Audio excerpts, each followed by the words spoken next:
আসসালামু আলাইকুম। আজকে আমরা তেঁতুলের চাটনি বানিয়ে দেখাবো। এখানে 250 গ্রাম তেঁতুল 2.5 কাপ গরম পানি দিয়ে 1 ঘন্টা ভিজিয়ে রেখে তেঁতুলের মাড় বের করে নিয়েছি। 200 গ্রাম আখের গুড় আধা কাপ পানি দিয়ে ভিজিয়ে রেখেছি। 3 টেবিল চামচ চিনি, হাফ চা চামচ মরিচ গুঁড়া, 1 চা চামচ ভাজা আস্ত জিরা, হাফ চা চামচ ভাজা শুকনা মরিচ কোটা, হাফ চা চামচ লবণ, হাফ চা চামচ আদার পাউডার। চিনি ছাড়া বাকি সব ইনগ্রেডিয়েন্টস একসাথে মিক্স করে নেব। গুড় দিয়ে দিচ্ছি,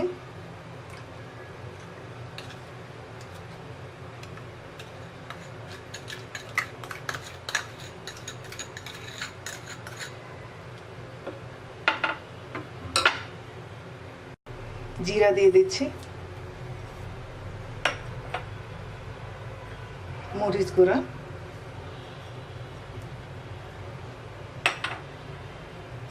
লবণ, ভাজা মরিচ কোটা, আদার পাউডার।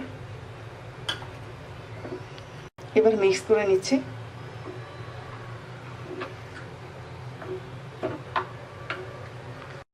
মিক্স করে নেওয়া হয়ে গেছে।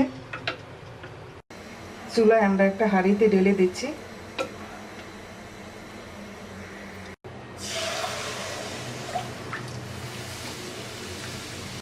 এবার মিডিয়াম আঁচে প্রায় 10 মিনিট রান্না করব।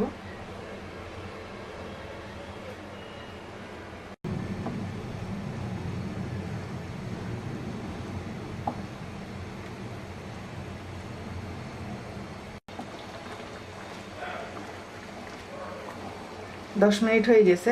এবার দিয়ে দিচ্ছি চিনি,